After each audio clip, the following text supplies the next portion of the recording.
어제 이어서 오늘 본문에는 예수님의 공생의 시간에 했던 세 가지 사역이 연속적으로 기록이 되어 있습니다. 어저께 살폈던 본문처럼 천국에 대해서 가르치시고, 오늘 본문에는 두 가지가 더 나오죠.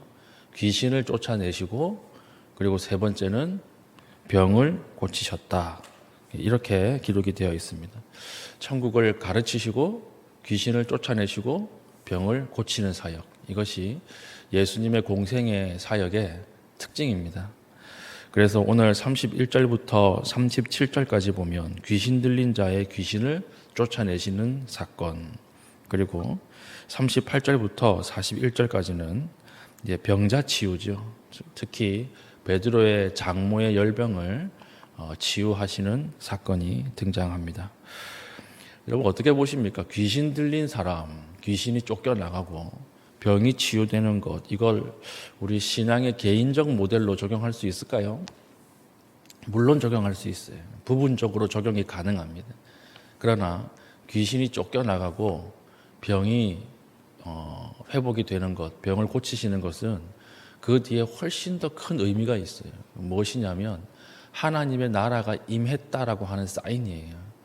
그리고 우리가 이걸 개인적 모델로 적용을 해서 내가 믿음이 좋으면 내 병이 회복이 되고 내가 믿음이 좋지 않으면 병이 회복이 안 된다, 이렇게 적용하면 곤란해지는 것입니다. 개인적 적용 모델이 아니거든요. 하나님의 나라가 전파가 될 때 그 안에 개인적으로 병이 들린 사람은 병이 떠나갈 수가 있지만, 그러나 모든 병이 다 떠나간 건 아닙니다. 하나님이, 예수님께서 어떤 병자를 고쳐주실 때 그 시대에 있는 모든 병자를 다 고쳐주신 건 아니거든요. 이건 사인이에요. 어떤 사인이냐? 하나님의 나라가 이미 임했다라고 하는 사인이에요. 그래서 오늘 본문에 43절 보십시오. 43절. 사람들이 막 예수님 떠나가지 못하도록 만류하니까 예수께서 이르시되 내가 다른 동네들에서도 하나님의 나라 복음을 전하여야 하리니 나는 이 일을 위해 보내심을 받아노라 하시고, 예수님께서 하시는 모든 표적의 사인은요, 하나님의 나라가 이미 임했다라고 하는 거예요. 하나님의 나라가 이 땅에 들어오는 것이 눈에 보이지 않으니까 그 사인으로 하나님의 나라가 아닌 사탄의 나라가 무너지는 현상이 귀신이 떠나가는 것이고, 그리고 병자들이 회복되는 거예요. 하나님이 창조한 세상에는 병이 없었거든요. 하나님이 창조한 세상에는 귀신이 없었거든요.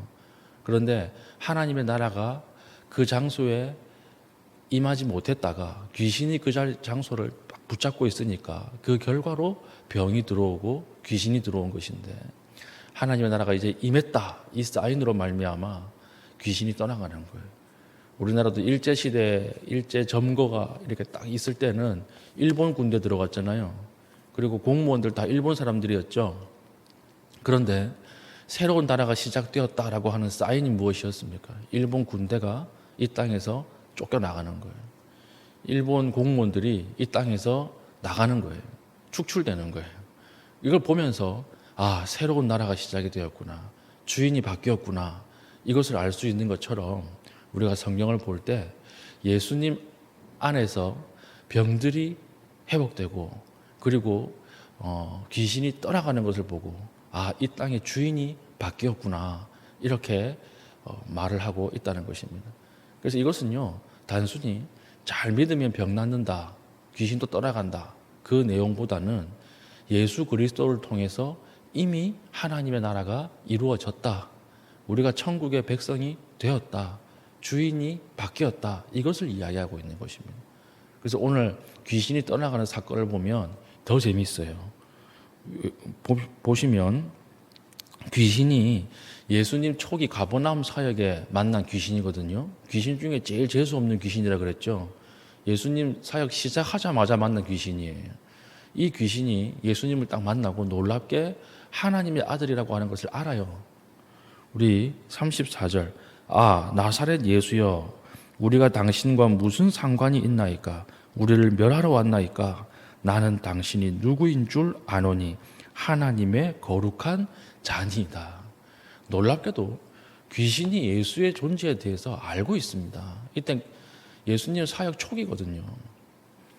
그런데 재밌는 게 있어요. 귀신의 신앙 고백과 베드로의 신앙 고백, 결정적인 차이가 무엇일까요? 귀신은 지식적으로만 안다는 거예요. 베드로의 신앙 고백은 무엇이 들어가요? 주라고 하는 단어가 들어간다 그랬죠. 주는 그리스도시요. 이 고백이 베드로의 고백이고, 오늘 귀신의 고백은 하나님의 거룩한 자녀이다. 이렇게 끝나는 거예요. 무슨 차이일까요? 마귀는, 악한 귀신은 예수 그리스도가 하나님의 아들이라고 하는 지적인 내용은 알고 있습니다. 그러나 뭐로 고백 못해요? 주로 고백 못해요. 왜 주로 고백 못할까요? 이거 사도행전을 할 때 한번 설교 드렸죠.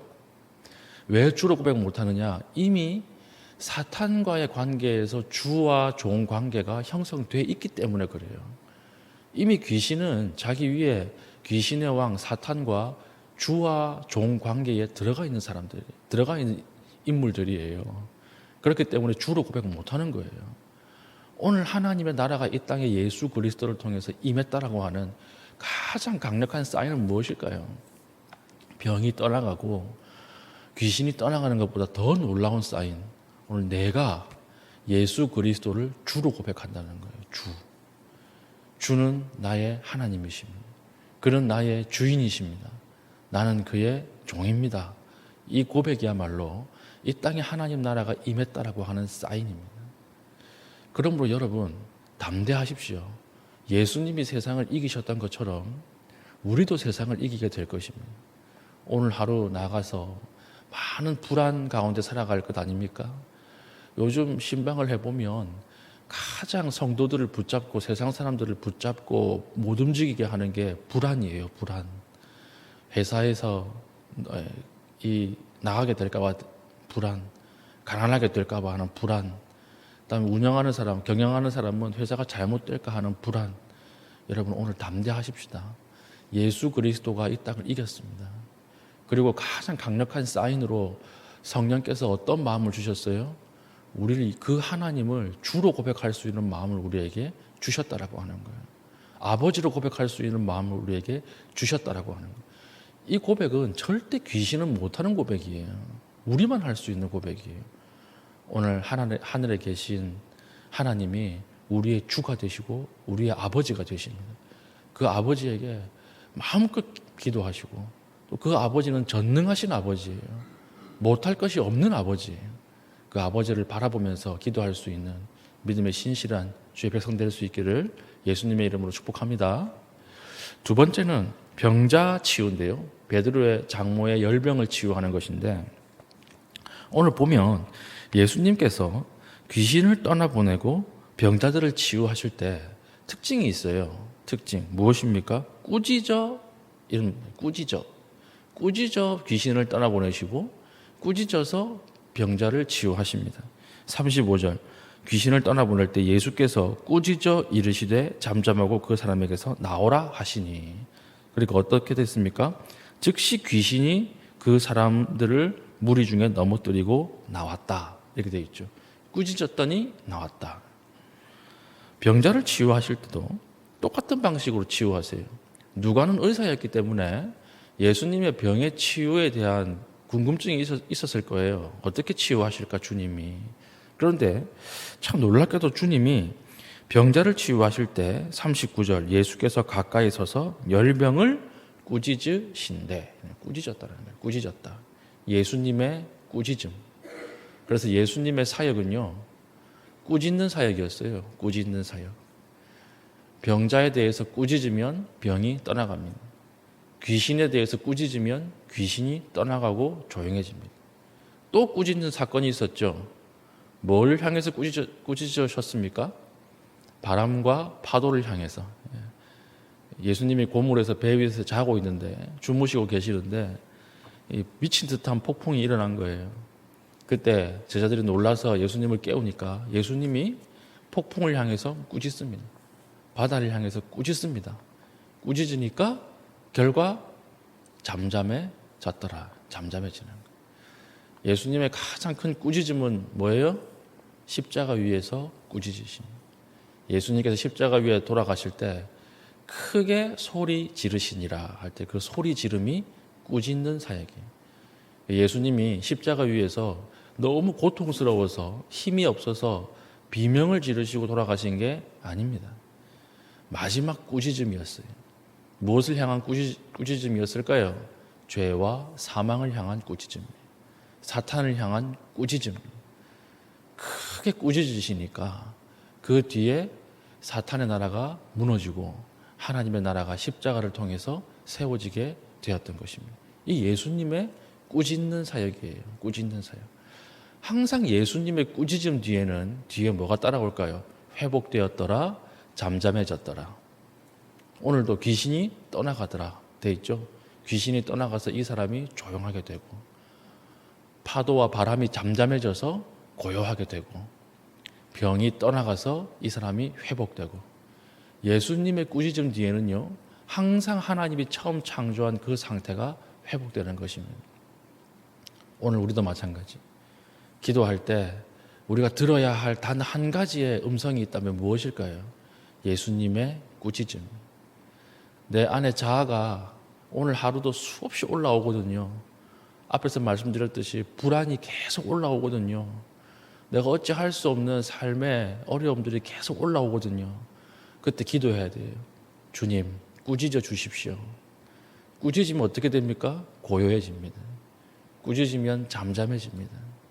예수님이 병자를 향해서 꾸짖었던 것처럼, 귀신을 향해서 꾸짖었던 것처럼, 오늘 내 자아를 향해서 무섭게 올라오는 내 자아, 하나님과 반대로 살려고 하는 내 자아, 이 자아 위에 예수님이 꾸짖어 주시면 잠잠해집니다.